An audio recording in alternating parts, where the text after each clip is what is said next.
देखिए, बिहार की सबसे प्रतिष्ठित DMCH Darbhanga medical college hospital को माना जाता था और आज दरभंगा में बहुत ही खुशी की बात है कि एम्स का भी निर्माण चल रहा है और चिकित्सा के क्षेत्र में दरभंगा पूरे भारत के पृष्ठभूमि पर अग्रणी भूमिका निभा रही है। यहाँ के चिकित्सक देश विदेश में अपने कार्यों से, अपने चिकित्सा पद्धति से दरभंगा का नाम रोशन कर रहे हैं। तो इसी कड़ी में मेरे साथ में अभी दरभंगा की स्त्री रोग विशेषज्ञ एवं सुप्रसिद्ध चिकित्सिका डॉक्टर सावित्री ओझा जी है। जी बहुत बहुत स्वागत है मैम आपका भारत उज्ज्वल न्यूज, बिहार उज्ज्वल न्यूज, नव वंदे भारत में। नमस्ते, मैं डॉक्टर सावित्री मिश्रा ओझा आपके सामने में प्रस्तुत हूँ। तो जब मैडम आप लोग आई थी दरभंगा में और यहाँ पे अपनी सेवा दी चिकित्सा के क्षेत्र में, तो उस समय का दौर और अभी का जो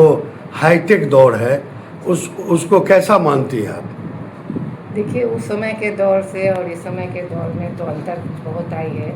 नई नई उपलब्धियाँ आई हैं, नए नए मशीन आए हैं, नए नए तरीके आए हैं और नए नए इक्विपमेंट्स हुए हैं, टेक्निक्स आए हैं।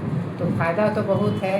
पहले परेशानियाँ बहुत थी, मेहनत बहुत लगते थे उसी काम को करने में, और अब के ज़माने में है इस टेक्निक की वजह से इलाज में थोड़ा सुविधा है, थोड़ा उपयोगिता साबित हो रही है। तो फ़ायदा तो है। पहले जो संसाधन थे उसमें हम लोग काम करते थे परेशानियों के साथ, दिक्कतों के साथ। अब है कि आसानी से डॉक्टर को आसानी हो गई है और बाकी काम मशीन कर रही है।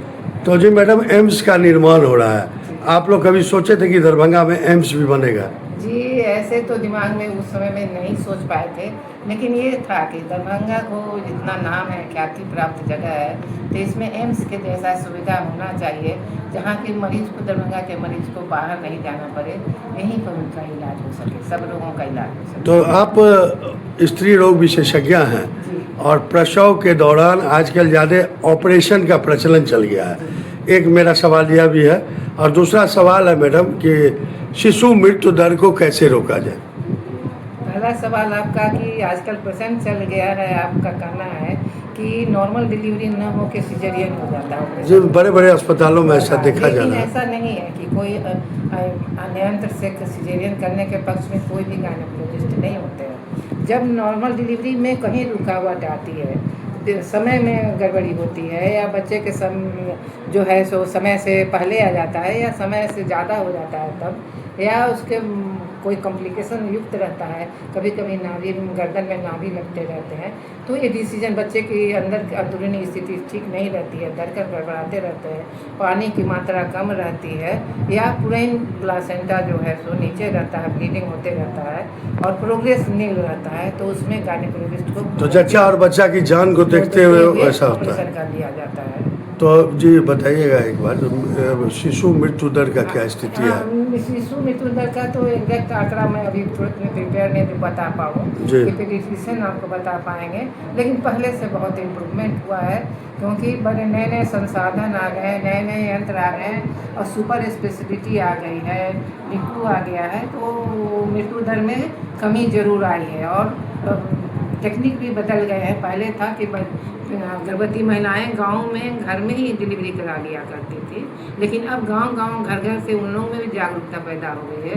वो डॉक्टर के पास आते हैं और अपना डिलीवरी कराते हैं और निश्चित है इस तरह से वो मृत्यु दर में बच्चे के मृत्यु दर में कमी आई है। ये सबके अर्थ से कहा जाता है कि माता का स्तनपान कराने से बच्चे निरोग रहते हैं और इस दौर में जो माताएं हैं, वो जो नव दंपतियाँ हैं, वो स्तनपान कराने से बच रही हैं। आप एक वरिष्ठ महिला चिकित्सिका हैं, क्या अपील करेंगी और स्तनपान कराने से क्या क्या फ़ायदे हैं आपकी नज़र में?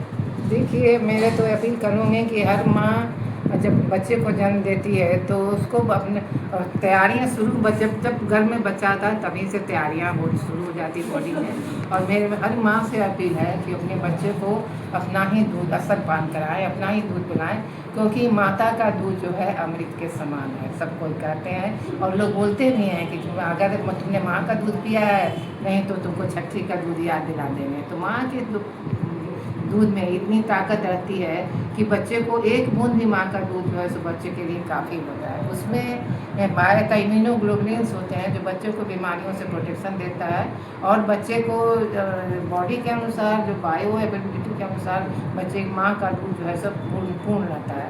इस माँ के दूध पीने से दूसरा फ़ायदा है बार बार उसको इन्फेक्शन नहीं होता है, उसकी तंदुरुस्ती बनती है और बच्चा ग्रोथ करता है। स्तनपान कराने से माँ में और बच्चे में बॉन्डिंग होता है, बच्चे माँ को तुरंत पहचानने लगता है और इमोशनल अटैचमेंट होता है। तो इसलिए हर माता को स्तनपान कराना चाहिए। माँ को भी फ़ायदा है कि बहुत सारी बीमारियों से माँ को बचाता है, जैसे कि कैंसर, स्तन कैंसर से और बच्चेदानी के कैंसर से, ओवरियन कैंसर से प्रोटेक्ट करता है। आपको कितने वर्ष हो गए चिकित्सा का सेवा देते हुए मिथिलांचल में? मेरे मिथिलांचल में चिकित्सा में सेवा देते हुए 79 से मैं यहाँ दरभंगा में हूँ और उसी समय 1979 से मैं यहाँ पे काम कर रही हूँ और लगभग 5 दशक होने के बाद। तो आपके जो पति थे वो भी चिकित्सक थे। हाँ, वो भी और आज वो दुनिया में नहीं रहे। नहीं, तो आप दोनों कदम से कदम मिलाकर मिथिला की चिकित्सा क्षेत्र में एक अच्छा योगदान करिए, तो उन्हें किस रूप में याद करेंगे?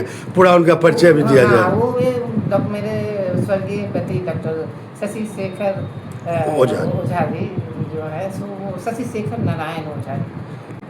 शशि शेखर नारायण ओझा जी भी एक चिकित्सक थे। वो उसी के डॉक्टर थे, एनेस्थीसिया के DMCH से रिटायर किए थे जी। और वो बहुत ही सरल सहृदय और हमेशा नॉन डिमांडिंग आदमी थे।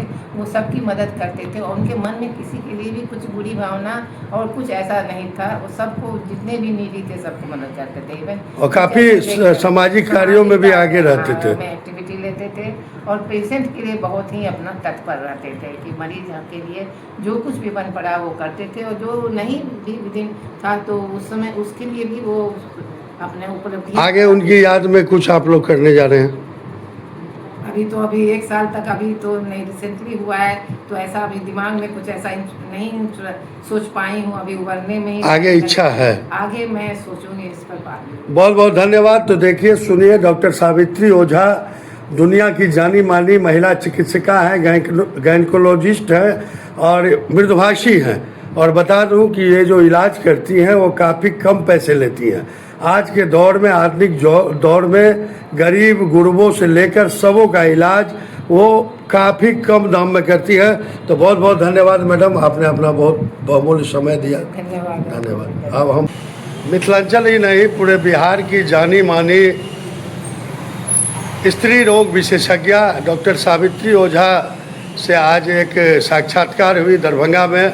उन्होंने स्त्री रोग से लेकर स्तनपान कैसे कराएं नवजात शिशुओं को अपनी माता के द्वारा, तो उन्होंने कई पहलू पर बड़ा ही बेबाक अपनी बातों को रखा।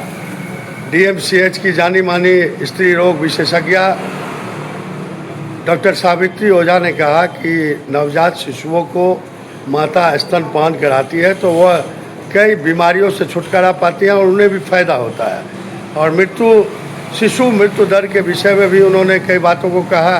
तो पूरी रिपोर्ट देखिए, एक्सक्लूसिव इंटरव्यू स्त्री रोग विशेषज्ञ दरभंगा DMCH की पूर्व विभागाध्यक्ष डॉक्टर सावित्री ओझा जी का एक्सक्लूसिव इंटरव्यू मिहिर झा के साथ।